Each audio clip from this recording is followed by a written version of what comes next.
안녕하세요. 경기도에 살고 있는 애청자입니다. 이혼을 한 지 꽤 오랜 시간이 지났는데도 결혼 생활과 이혼을 결심하게 된 그 상황을 떠올리면 지금까지도 화가 납니다. 도대체 어떤 인간과 어떻게 이혼까지 하게 되었는지 저의 분노의 이혼 이야기 한번 들어보실래요? 저와 남편은 소개팅으로 처음 만나 연애를 하고 결혼한 남들과 다를 바가 없는 평범한 부부였어요. 남편은 자신의 가족들뿐만 아니라 제 주변 사람들에게도 다정하고 잘해줬죠. 무엇보다 자신의 가족에게 잘하는 남편의 모습이 참 보기 좋더라고요. 만약 그와 결혼을 하게 된다면 저 역시 가족이 될 텐데 그렇다면 저도 저렇게 잘 챙기겠지 하는 생각이 들기도 했고요. 그렇게 2년의 연애 끝에 남편과 결혼을 하게 되었고 생각했던 대로 남편은 저를 많이 사랑해 주었고 배려도 잘해 주더라고요. 어느 정도였냐면 시댁 식구들과의 식사 자리에 혼자 다녀오곤 했고 시댁에 일이 있을 때도 혼자 갔다가 왔어요. 행여나 제가 불편할까 싶어서요. 시누이를 만날 때에도 마찬가지였어요. 시누이와 간단히 식사를 함께 할 때도 아무 말도 하지 않고 혼자 만나러 가더군요. 여보, 주말인데 말도 없이 어딜 갔다 오는 거야? 전화해도 받지도 않고 도대체 언제 나간 거야? 아까 당신 씻을 때 나갔지. 전화는 오는지도 몰랐어. 다른 게 아니라 우리 식구들이랑 점심 먹고 왔어. 그러면 같이 가자 그러지. 아버님, 어머님이 별 말씀 안 하셔? 아가씨는? 아가씨도 왔어? 다 같이 먹었지. 우리 아빠 엄마도 별말 안 했어. 오히려 당신 불편할 수도 있으니까 혼자 나오라고 했어요. 우리는 별일 없어도 다 같이 모여서 자주 밥 먹으니까 그러려니 하지만 당신은 시댁 식구들이랑 만나는 게 불편할 수도 있다고 말이야. 아, 그래? 나 안 불편한데. 다음부턴 나한테 말이라도 해줘. 알겠지? 알겠어. 처음엔 그런 남편의 배려가 참 좋았어요. 고맙기도 했고요. 사실 그렇잖아요. 아무리 사이가 좋다고 해도 시댁 식구들은 어려울 수밖에 없는데 남편이 다 다녀오고 시댁도 별말하지 않으니 고마운 마음이 생길 수밖에 없었죠. 꼭 참석해야 할 자리가 아니었기에 남편이 앞서 배려해주는 거라 생각했으니까요. 덕분에 몸뿐 아니라 마음까지도 편했고요. 그런데 참 웃기죠? 시간이 지나니 생각이 점점 변하더라고요. 전 그들의 가족이 아니라 그저 남편과 같이 사는 사람일 뿐이라는 느낌을 받았어요. 사이가 워낙 좋은 시댁 식구들은 꽤 자주 모였거든요. 많게는 일주일에 한 번, 적게는 2주일에 한 번. 밖에서 잠시 만나 점심을 사 먹는 것 정도는 저를 위한 배려라고 생각했는데 집안의 크고 작은 경조사를 저만 쏙 빼놓고 치르는 걸 보며 이건 아니다 싶더군요. 심지어 남편은 그때마다 말을 얼버무리며 행선지조차 제대로 밝히지 않았고요. 여보, 오늘 결혼식장에 다녀왔어? 그걸 어떻게 알았어? 어떻게 알긴 아가씨가 카톡에 사진을 올려놨으니까 알았지. 아버님, 어머님, 아가씨, 당신 웨딩드레스 입은 당신 사촌동생이 같이 찍었던데? 아니, 나한테 왜 말 안 했어? 그런 일이 있으면 당연히 말을 했어야지. 아침에 내가 어디 가냐고 물었을 땐 회사에 일이 있어서 나가는 거라고 했잖아. 그게 말하려고 했는데 당신 피곤해 보이길래 그냥 나만 간 거야. 아무래도 어려운 시댁 식구들이 다 모이는 자리인데 괜히 피곤한 당신 데리고 가기가 미안해서 말 꺼내기가 좀 그렇더라고. 내가? 내가 피곤해 보였다고? 나 요즘 잠도 잘 자고 밥도 잘 먹어서 보기 좋다고 말한 사람이 바로 당신이야. 그런데 내가 피곤해 보였다고? 내가 그랬었지? 미안해. 그런데 정말 당신이 그런 자리에 가서 괜히 스트레스 받을까봐 그랬어. 그러니까 너무 기분 상하지 마, 응?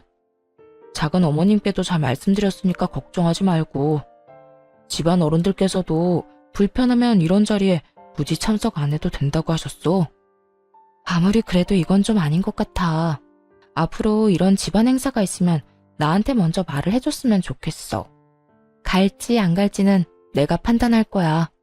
그리고 행여 불편하더라도 나도 당신 가족인데 그런 자리에 당연히 참석해야지. 알겠어. 미안해. 누군가는 팔자 좋은 배부른 소리라고 시댁 행사에 참석하지 않으면 좋을 거라 생각하는 분이 계실지 모르겠어요.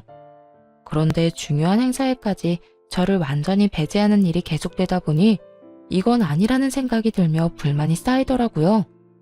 그리고 참석을 할지 안 할지는 저의 선택인 거잖아요. 그래서 결국 남편에게 집안 행사에 대해 꼭 미리 말해달라고 했고, 남편은 진심으로 미안해하며 앞으로는 이런 일이 없도록 하겠다고 약속을 하더군요. 하지만 그 약속은 지켜지지 않았고 얼마 지나지 않아 또 같은 일이 일어났습니다.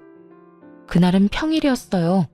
저는 집에서 온라인으로 사업을 하고 있었고 남편은 회사 생활을 하고 있었는데 남편이 출근 준비를 하지 않고 소파에 앉아 휴대전화만 들여다보고 있더라고요. 여보, 출근 준비 안 해? 얼른 준비하고 아침 먹고 가야 할 거 아니야. 오늘 연차 냈어. 아침은 내가 알아서 먹을 테니까 신경 쓰지 말고 일해. 연차? 왜? 무슨 일 있어? 어디 아파? 아니, 아무 일 없고 몸도 괜찮아. 그냥 하루 쉬기로 했어. 그러니까 난 신경 쓰지 말고 당신은 얼른 작은 방으로 출근이나 하세요. 그러고는 남편은 더는 말을 하기 싫다는 듯 저의 등을 떠밀었어요. 남편의 행동이 이상하긴 했지만 그저 피곤한가 보다 했죠. 어쩔 수 없이 집의 주 작업 공간인 작은 방으로 들어가 일하기 시작했어요.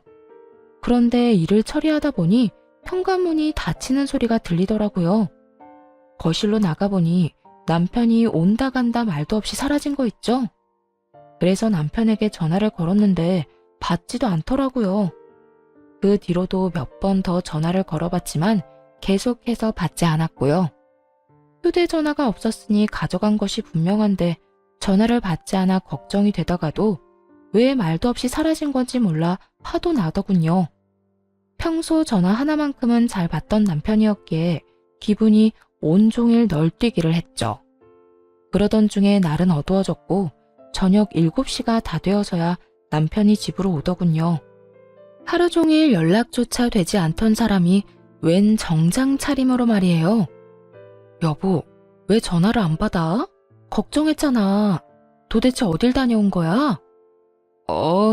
오늘 할아버지 산소 다녀왔어. 매년 이맘때쯤 다녀오는데 엄마가 오늘 가는 게 어떻겠냐고 며칠 전에 그러더라고. 그래서 오늘 하루 쉬고 다녀왔지. 남편은 왜 연락을 안 받았는지에 대한 변명은 전혀 하지도 않고 무미건조하게 할아버지 산소에 다녀왔다며 소파에 앉더군요. 참 황당하기도 하고 화가 치솟아 오르기도 했어요. 남도 아니고 남편의 할아버지잖아요. 생전에 할아버님께서 남편을 너무나도 예뻐해 주셨다는 말을 많이 들었던 터라 산소에 갈 일이 있다면 꼭 데리고 가달라고 몇 번이고 말했었거든요. 그런데도 대수롭지 않게 말하는 남편의 반응에 더욱 화가 나는 상황이었죠. 거기에다 불과 며칠 전 이런 집안일이 있다면 먼저 말하겠다고 약속까지 했잖아요. 그랬던 사람이 아무런 약속도 한 적 없다는 듯 태연하게 구니 당연히 화가 나고도 남는 상황이었죠. 여보, 그런 일 있으면 나한테 말해주기로 했잖아. 더군다나 할아버님은 꼭 찾아뵙고 싶다고 몇 번이나 말했었는데 나한테 말이라도 하지 그랬어. 그랬지. 생각을 못했네. 미안해. 난 당신이 일하니까 괜히 방해하기 싫어서 그냥 우리 식구들끼리 다녀왔지. 매년 우리 식구들끼리만 가니까 당연히 올해도 그런 거고. 당신은 생각조차 못했지 뭐야. 진짜 미안해. 남편은 저를 빼고 시댁 식구만 묶어 우리 식구들이라고 하더군요. 마치 전 식구가 아니라는 듯 말이에요. 남편의 말에 깊은 섭섭함을 느꼈고 이 감정을 곧바로 표현하기로 했어요. 우리 식구들? 그러면 난 식구가 아니야? 나도 당신 식구 된 지가 언젠데 왜 그런 식으로 말해. 그리고 내 일은 당신도 알다시피 노트북이나 휴대전화로도 응대할 수 있는 거잖아. 당신이 나 배려해서 이러는 거 충분히 알겠는데 며칠 전에도 이런 일이 있으면 나한테 먼저 말해달라고 했잖아. 당신 계속 이런 식이면 나 정말 섭섭해. 미안. 난 정말 우리 여보 생각해서 그런 거였어. 섭섭할 거라고는 전혀 생각하지 못했어. 내가 앞으로 더 신경 쓸게. 제발 화 풀어. 섭섭한 마음을 드러내며 따지고 드니 남편이 바로 달래주며 미안하다더군요. 여전히 남편의 행동이 이해되지는 않았지만 먼 길을 다녀온 사람에게 더는 긴 말하고 싶지 않아서 뭘 먹고 싶냐고 물었어요. 당연히 저녁을 먹지 않았을 거라 생각했기 때문이었죠. 하지만 남편은 부른 배를 손바닥으로 통통 두드리며 이렇게 말하더군요. 나 밥 먹고 왔어. 산소 갈 때마다 우리가 매년 가는 고깃집이 있는데 가격은 비싸도 진짜 맛있거든. 우리 식구들이 다 좋아하는 집이라 오늘도 다 같이 엄청 먹고 왔더니 배불러. 당신 아직 밥 안 먹었어? 난 당연히 혼자서 챙겨 먹었을 거라 생각했는데. 이럴 줄 알았으면 뭐라도 좀 사올 걸 그랬네. 난 괜찮으니까 얼른 당신 밥 먹어. 그 순간 이래서 날 빼놓고 갔구나 하는 생각이 들더라고요. 이게 무슨 말이냐고요?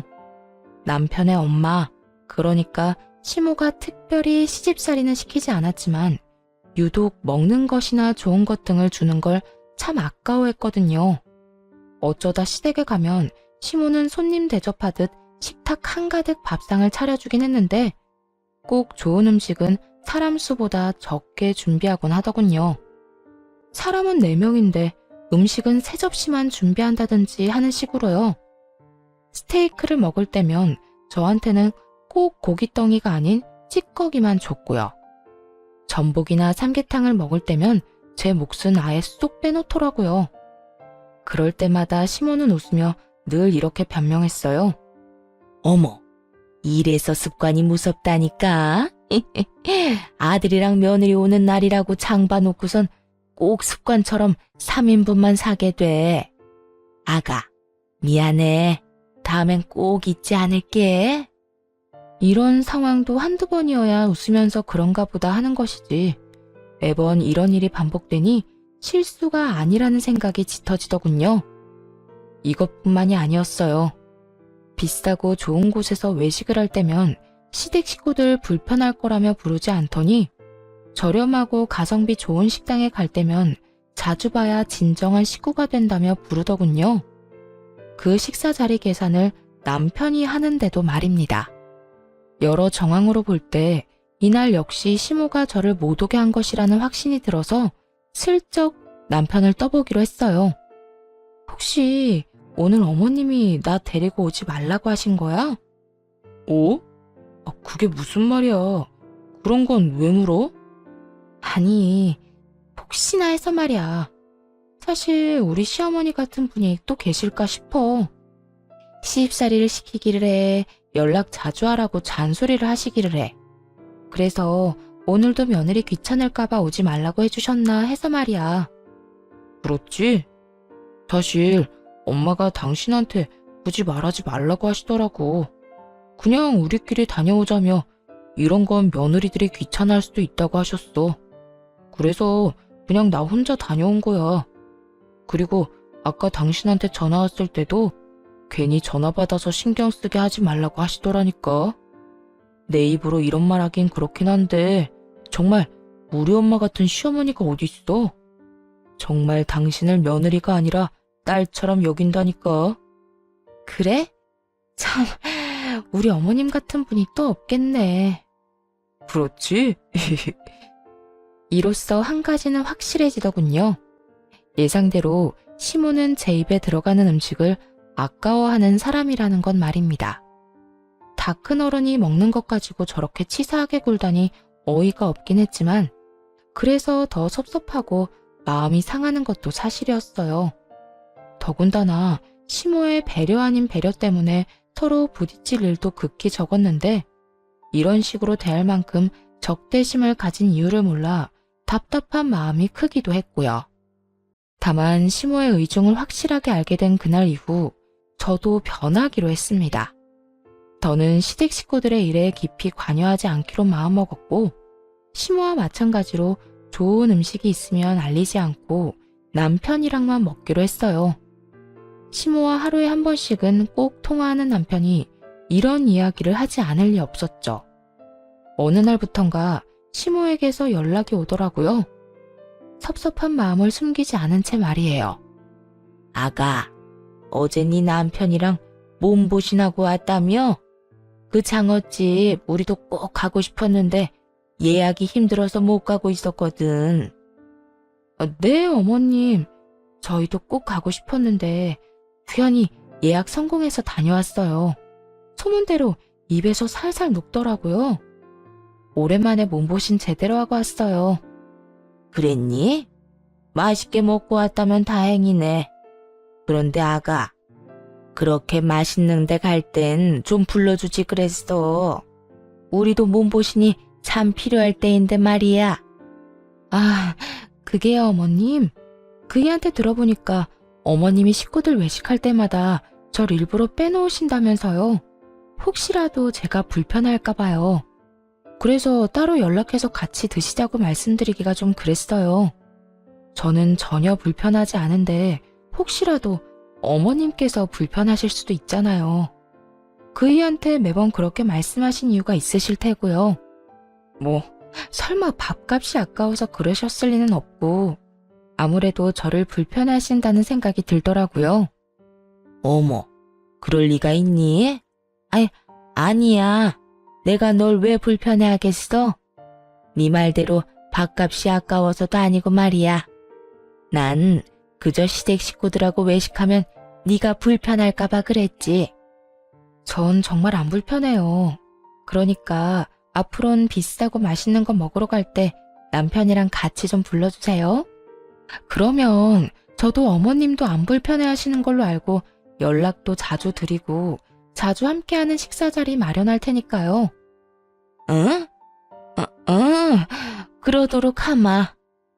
네, 그러면 들어가세요.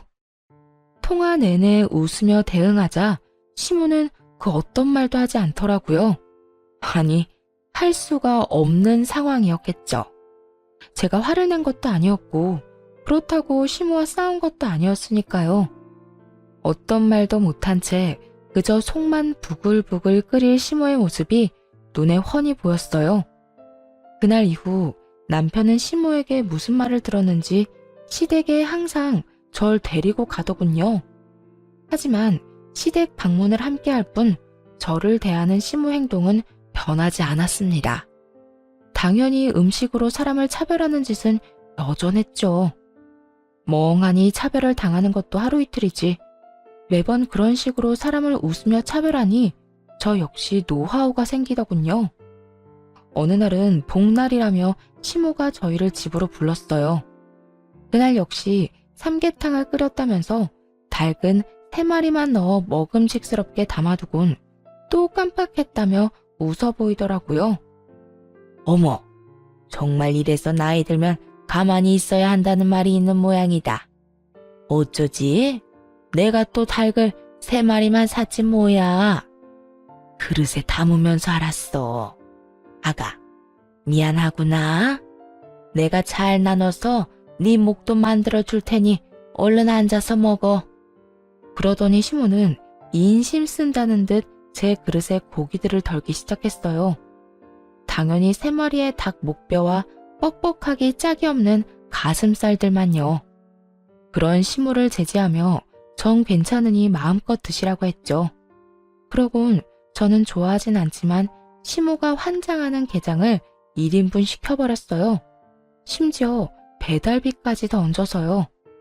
어머, 그거 내가 좋아하는 집 간장게장이네.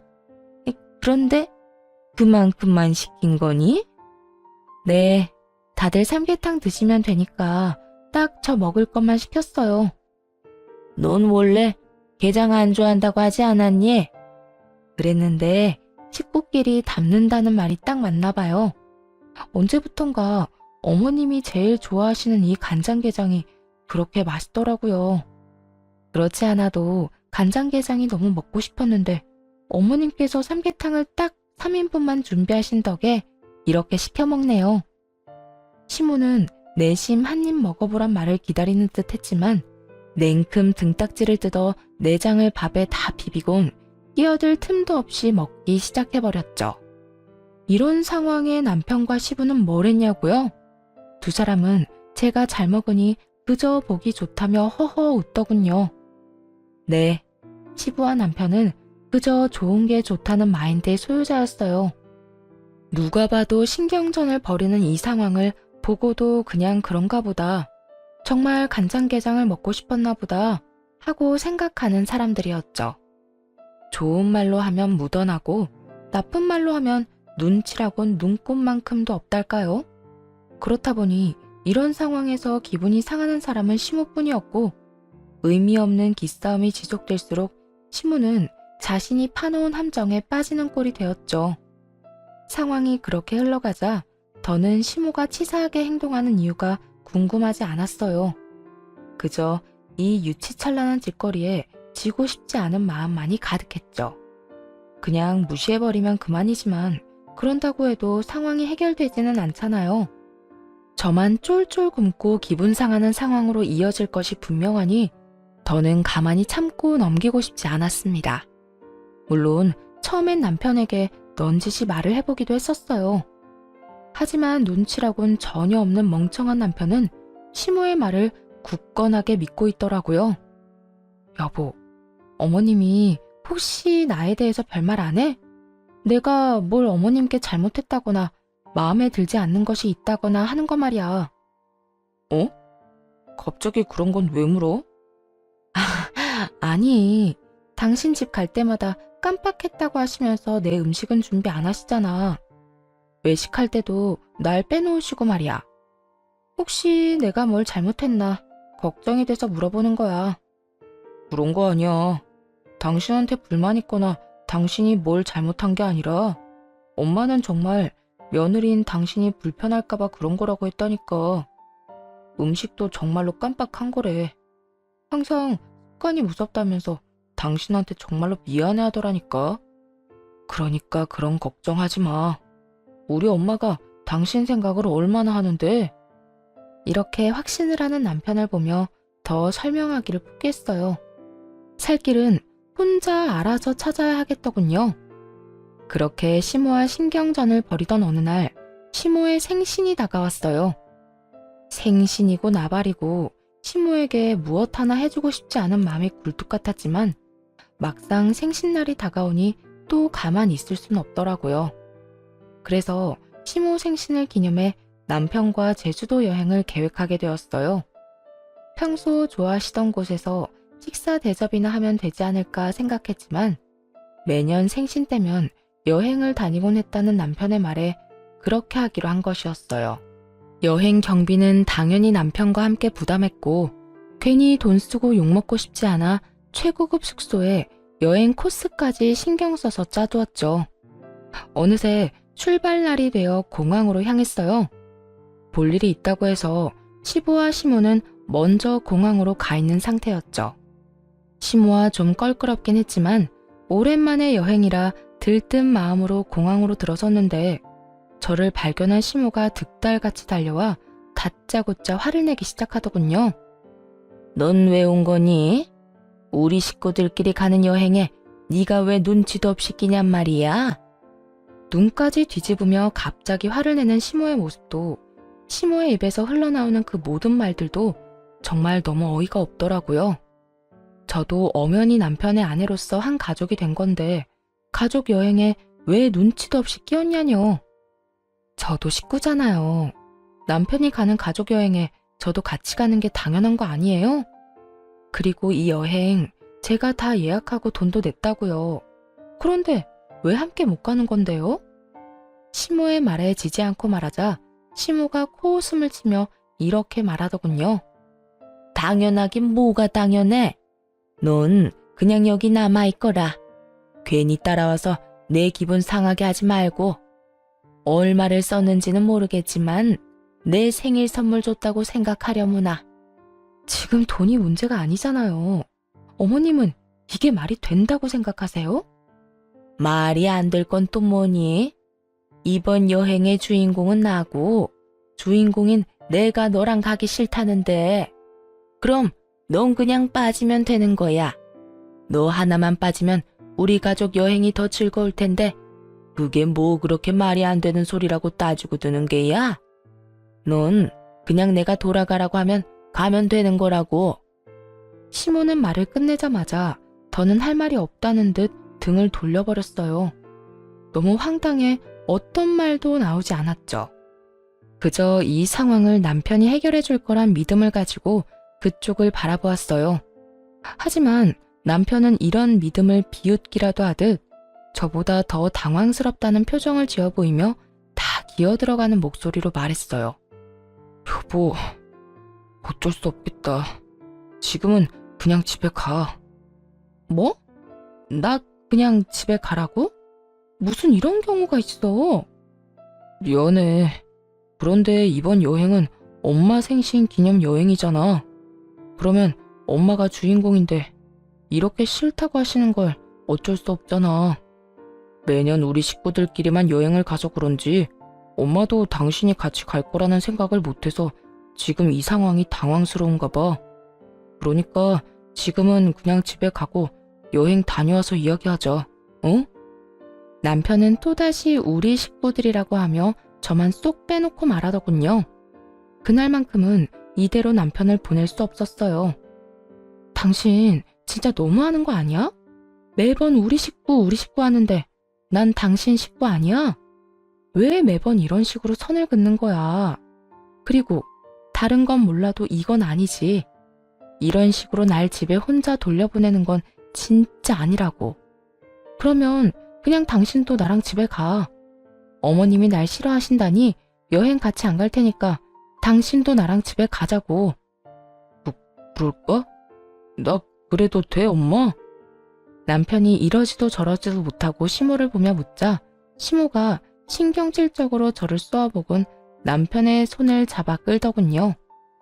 저 역시 물러서지 않고 남편을 붙잡은 채 다시 물었어요.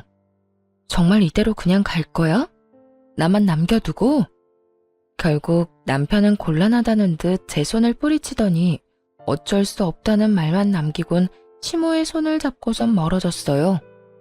정말 비참하고 황당하더군요. 며느리를 남이라고 생각하며 좋은 일에서는 철저하게 배제하는 시모나 이런 상황에서 마누라를 버리고 엄마의 뜻에 따라 졸졸 따라가는 남편이나 또 남일 구경하듯 쳐다만 보고 있는 시부와 시누이까지도 최악이었죠. 아무것도 이해할 수가 없었어요. 어느새 시댁 식구들이 시야에서 사라졌고 그 공항에서 혼자 우두커니 서서 한참을 생각했어요. 결국 더는 이 남자와 살 필요가 없겠다는 결론이 내려졌죠. 그날 비로소 깨달았거든요. 그 전까진 남편을 그저 눈치 없고 시모의 말을 너무 믿는 사람이라고만 생각했는데 사실은 제 편이 되어주기는커녕 저를 고민도 없이 버릴 남자라는 것을요. 머릿속이 정리가 되니 더는 지체할 필요가 없겠더라고요. 그 길로 집으로 돌아가 짐을 다 싸 친정으로 거취로 옮겼고 차근차근 이혼을 준비했어요. 그리고 시댁 식구들이 돌아오는 날 공항으로 마중을 나갔죠. 저를 보자마자 해맑게 웃으며 달려오는 남편과는 달리 시모의 얼굴은 보기 좋게 일그러지기 시작하더군요. 여보, 힘들게 뭐하러 여기까지 온 거야? 아, 나 보고 싶어서 여기까지 마중 나온 거야? 난 내심 당신 기분 많이 상한 건 아닌지 걱정 많이 했었는데 이렇게 마중 나온 당신 얼굴 보니까 안심된다. 고마워. 고맙긴. 나도 할 말 있어서 여기까지 나온 거야. 그러니까 너무 고마워하지 않아도 돼. 응? 할 말? 집에 가서 이야기하면 되지. 얼마나 급하길래 여기까지 왔어? 이야기해봐. 무슨 말인데? 우리 이혼하자. 나 당신이랑 이제 그만 살려고. 뭐? 이혼? 그게 갑자기 무슨 말이야? 뭘 그렇게 놀라. 마누라 버리고 엄마 손잡고 비행기까지 탔을 때 이 정도는 각오하고 그렇게 행동한 거라 생각했는데? 뭘 또 그렇게까지 말을 해. 내가 말했잖아. 다녀와서 이야기하자고. 엄마가 우리 식구들끼리만 간다고 생각했던 상황이어서 당황했던 거라니까. 그리고 다른 여행도 아니고 생신기념 여행이어서 엄마 뜻에 따랐을 뿐이야. 당신도 알다시피 어쩔 수 없는 상황이었잖아. 어쩔 수 없는 상황? 그건 당신 생각이지. 그리고 당신도 지금 말했잖아. 우리 식구들. 당신한테 식구는 당신 아빠, 엄마, 여동생뿐인 것 같네. 그런데도 우리가 부부로 계속 살아야 하는 이유가 뭔데? 난 그저 당신이랑 함께 사는 여자일 뿐이잖아. 이때까진 당신이 날 그런 식으로 버린 적이 없었으니 그러려니 했지만 그날 공항에서 어머님 손잡고 들어가는 당신 보면서 이런 생각이 들더라. 더는 당신이랑 같이 살 필요가 없겠다고. 어머님이 하는 행동들을 참고 살아야 할 이유도 모르겠고 말이야. 도대체 그게 무슨 말이야?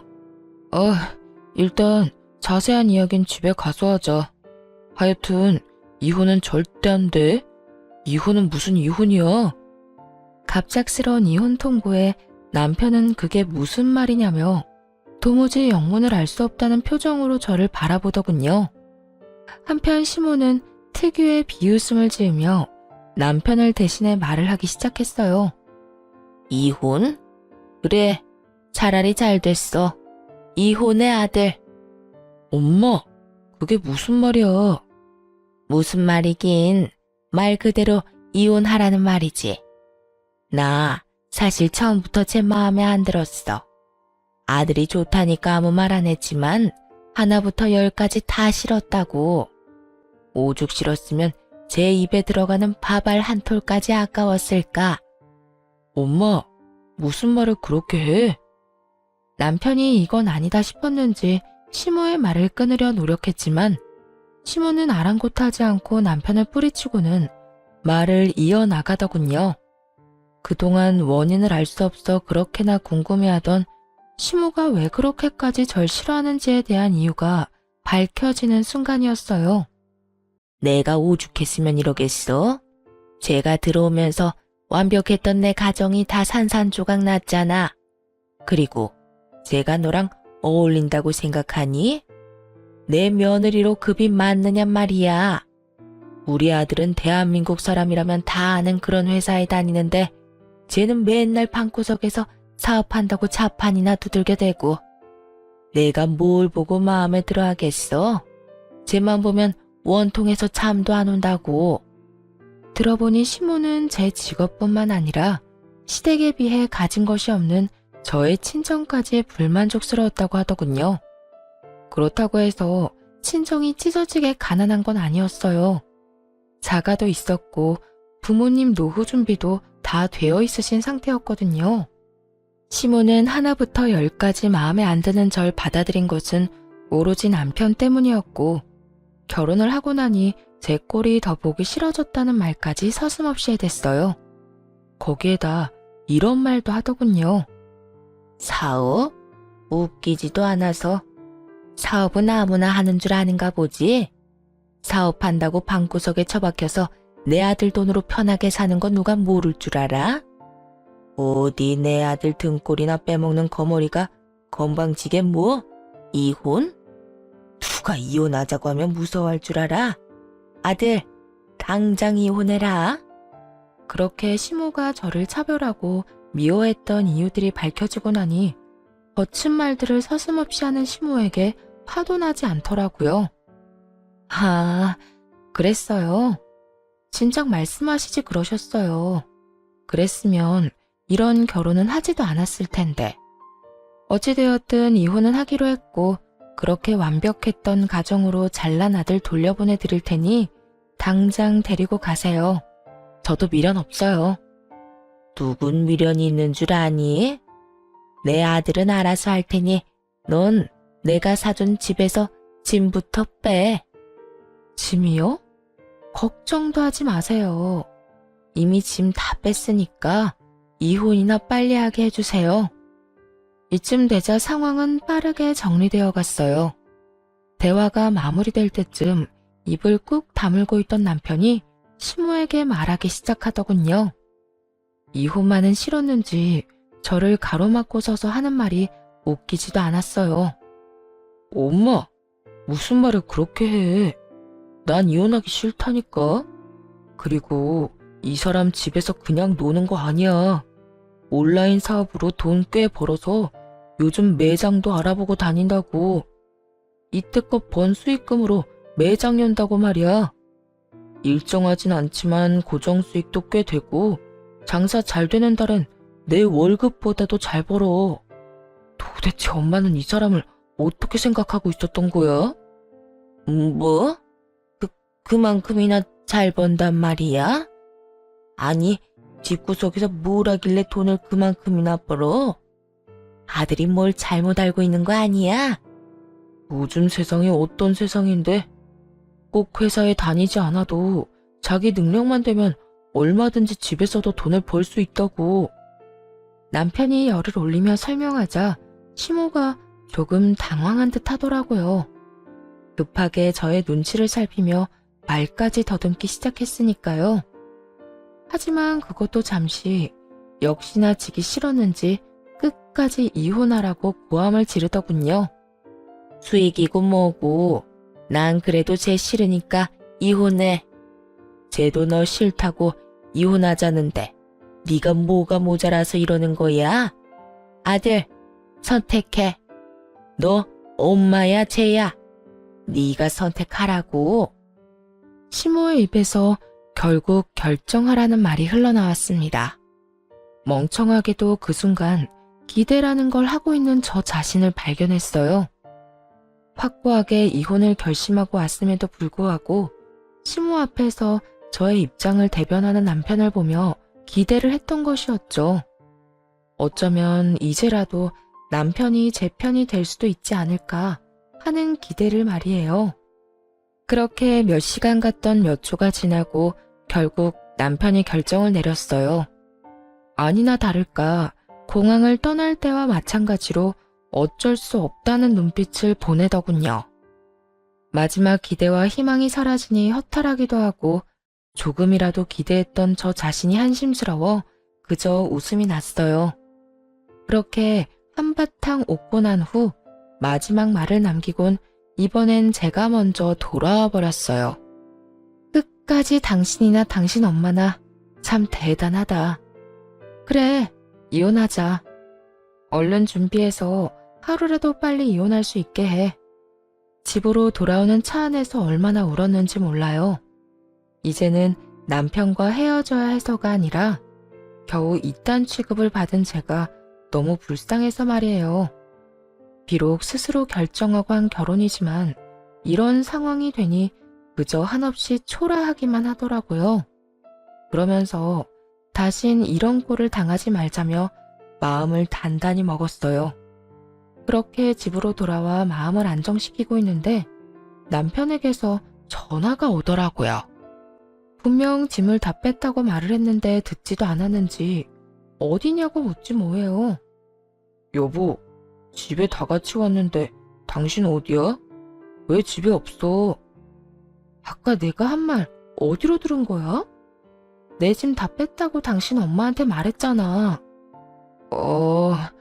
난 그냥 홧김에 한 말인 줄 알았지. 진짜 짐 다 싸서 나간 거였어? 정말 짐 다 싸서 나왔으니까 이혼이나 빨리 해. 이혼이라니, 내가 다 잘 설명했어. 우리 엄마가 당신에 대해서 큰 오해를 하고 있었던 것 같아. 지금은 오해 다 풀었고 엄마도 후회 많이 하고 있어. 그러니까 당신도 마음 좀 풀고 처음부터 다시 시작한다 생각하고 잘 지내보자, 응? 앞으로도 잘할게. 정말 웃기지도 않더라고요. 불과 몇 시간 전에 시모가 했던 말이 귓가에 맴도는데 말이에요. 제 입에 들어가는 밥알 한 톨도 아까울 뿐만 아니라 저만 생각하면 원통해서 잠도 안 온다던 사람 아니었나요? 그런데 돈을 좀 잘 번다는 말을 듣고 나선 후회를 한다고 하니 속이 뻔히 보였죠. 호떡 뒤집는 것보다 쉽게 마음을 뒤집었다는 소식도 기가 막히는데 더더욱 기가 막힌 시모의 말이 수화기 너머에서 들려오기 시작했어요. 넌 걔가 그렇게 능력이 좋으면 이 엄마한테 진작 말했어야지. 물어볼 때마다 네가 집에서 사업한다고만 하니까 그냥 놀고 먹는 줄 알았잖아. 말을 아낄 때 아껴야지 쓸데없이 아껴서 상황을 이렇게 만들어? 이게 뭐야 이게? 그까짓 것한테 네가 이렇게 매달리는 건 둘째치고 이 엄마 꼴이 뭐가 되냐고. 하여튼 얼른 집에나 돌아오라고 해. 자기가 아무리 잘났다고 한들 네가 오라고 하면 금방 오지 않고 어쩌겠어? 남편을 향한 시모의 질책이 끊임없이 적나라하게 들려오더군요. 참 끝까지 속물적인 인간이다 싶었어요. 이제와 저렇게 고개 숙이는 척하면 받아줄 거라 생각하다뇨. 저기 당신 엄마한테 좀 전해줄래? 아무리 당신이 잘났다고 한들 난 당신한테 돌아갈 생각이 전혀 없다고 말이야. 다 들려? 엄마, 조용히 좀 해. 다 들린다잖아. 여보, 당신이 이해 좀 해줘. 엄마도 자기 때문에 상황이 이렇게 되니까 민망해서 괜히 더 큰 소리 치는 거야. 남편은 이혼의 원인이 오롯이 시모뿐이라고 큰 착각을 하고 있는 듯 했어요. 물론 시모가 말도 안 되는 차별을 하고 스트레스를 준 것도 이혼 사유 중 하나였죠. 하지만 이혼을 결심하게 된 결정적인 이유는 남편 때문이었어요. 남편이 평생 시댁 식구만을 자기 가족으로 인정할 남자 같았거든요. 아내인 저를 가족으로 생각하는 게 아니라요. 그래서 크나큰 착각을 하고 있는 남편에게 확실하게 말해주기로 했죠. 우리가 이혼해야만 하는 이유가 뭔지 말이에요. 똑똑하다는 사람이 그렇게 상황 파악이 안 돼? 나 당신 엄마 때문에 이혼한 거 아니야. 물론 이때까지 그런 식으로 행동하고 나한테 막말하는 게 이해가 되진 않아. 때로는 기분이 참 나쁘기도 했고. 그런데 당신만 똑바로 한다면 그런 건 참고 살 수 있었어. 뭐? 내가 뭘 어쨌는데? 당신은 시댁 식구들만 가족으로 여기고 있잖아. 이번 여행 때도 홀로 남겨진 날 두고 뒤도 돌아보지 않고 당신 식구들 따라 나섰고, 이혼을 논하는 순간에도 내가 아닌 엄마를 선택한 사람은 바로 당신이었어. 그렇게 몇 번이나 날 버릴 때는 언제고 이제 와서 뭐? 당신 엄마가 많이 후회하고 있으니까 다시 시작한다는 마음으로 잘 살아보자고. 내가 왜 그런 취급을 당했는데도 당신이랑 살아야 하는데? 나 그렇게 바보 아니고 그렇게까지 당신 안 사랑해. 그러니까 긴 말하지 말고 이혼해. 아니 여보, 뭔가 오해를 하나 본데. 나 당신 버린 거 절대 아니야. 내가 말했잖아. 어쩔 수 없는 상황이었다고. 난 그저 일단 엄마부터 잘 달래고 난 후에 상황을 잘 풀어볼 생각이었어. 여행 갈 때도 그렇고 아까 이혼 이야기 오갈 때도 그렇고 말이야. 사실 그래야 순서가 맞는 거잖아. 당신 진짜 웃긴다. 당신 말대로 어머님이 1번, 그 다음이 나라는 게 뭐 법으로라도 정해져 있어? 그런 법도 없는데 왜 당신 마음대로 그게 맞다 아니다를 판단해? 당신이랑 사는 내내 당신에겐 내가 우선이었던 적이 없었고, 우리가 이혼을 논하는 이 상황에서도 마찬가지야. 그런 당신이랑 내가 계속 살아야 해. 당신은 어떨지 몰라도 난 그럴 생각 전혀 없으니까 그냥 깨끗하게 이혼해. 당신 이렇게까지 말 안 통하는 사람이었어?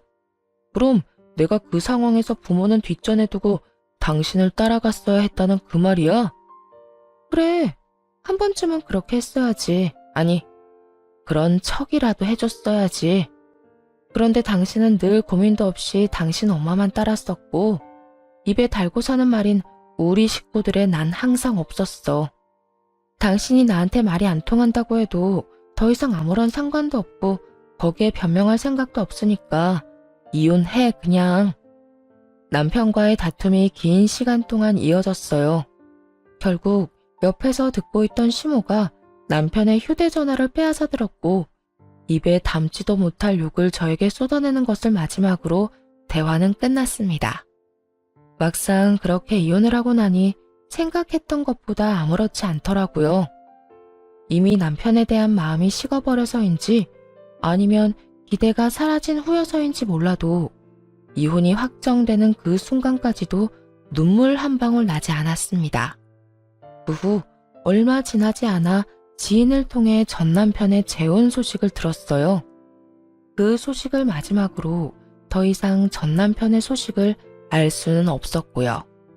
그렇게 어느새 10달이 지났고 그 사이 매장을 오픈하게 되어 그 준비에 열을 올리던 어느 날이었습니다.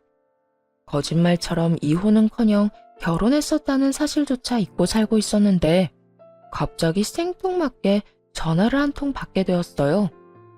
그 전화의 발신인은 다름 아닌 전시모였고요. 전시모는 제가 전화를 받자마자 울기 시작했고 무슨 일인가 싶어 한참을 전화기를 들고 있었죠. 한동안 울던 전시모가 조금 진정이 된 듯 하소연을 하더군요. 지선아, 잘 지내니? 갑자기 연락해서 이런 꼴이나 보이고 미안하구나. 괜찮아요. 그런데 무슨 일로 전화까지 하셨어요? 그게 너무 속이 답답한데 말할 데가 없어서 너한테 연락했다. 너도 들었지? 승훈이 재혼한 거. 네, 들었어요. 이혼 서류에 찍은 도장 잉크가 마르기도 전에 재혼한다는 이야기 들리더라고요. 들어보니 집도 잘 살고 여자 직업도 좋다고 하던데. 소원대로 능력 좋은 며느리 얻으셔서 좋겠어요. 좋기는 무슨.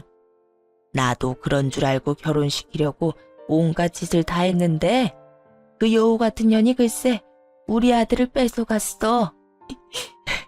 내 말이라면 뭐든 다 들어주고 우리 가족밖에 모르던 내 아들 승훈이가 그년한테 홀려서 나하고 영까지 끊어지 뭐니.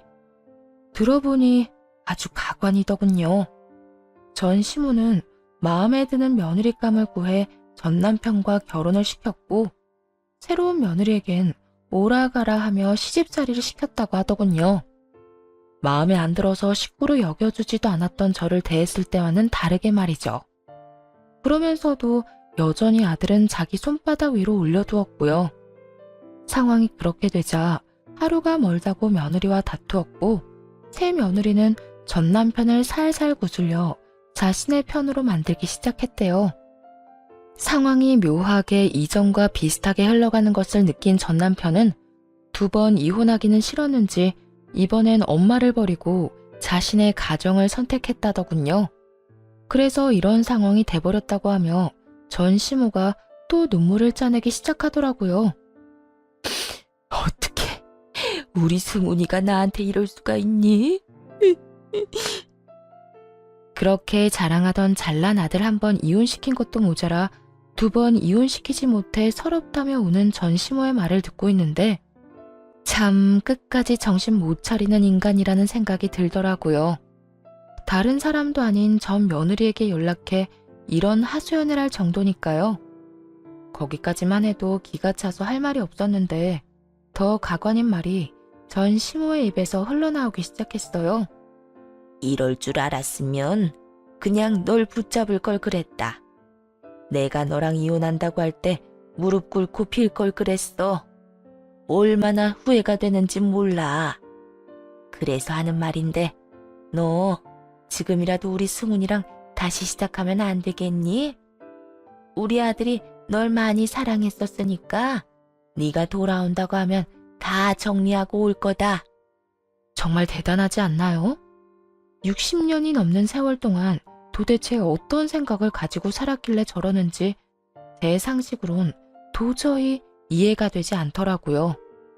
더는 이런 말 같지도 않은 말을 듣고 싶지도 않았고 다신 이런 연락을 할 엄두도 내지 못하게 확실히 말해야겠다는 생각이 들었어요.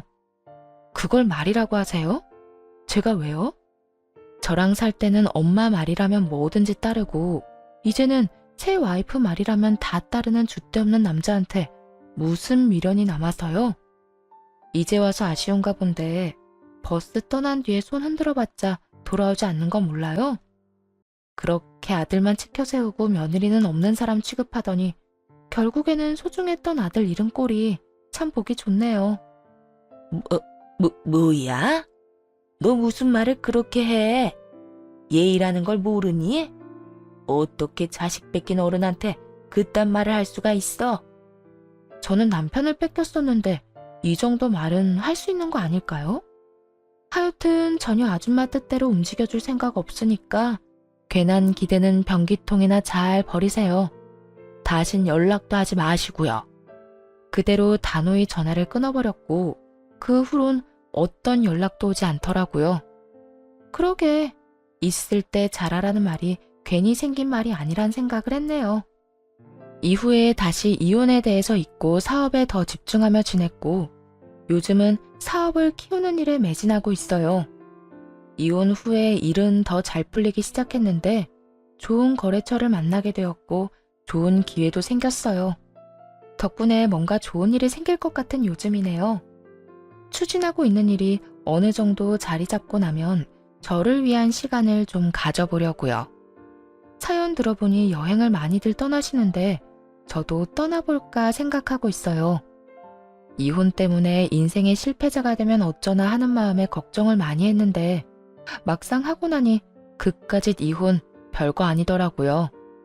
요즘 저는 제 삶에 만족하며 너무나도 잘 지내고 있으니까요. 이로써 사연이 끝이 났네요. 긴 시간 동안 함께 해주셔서 감사합니다.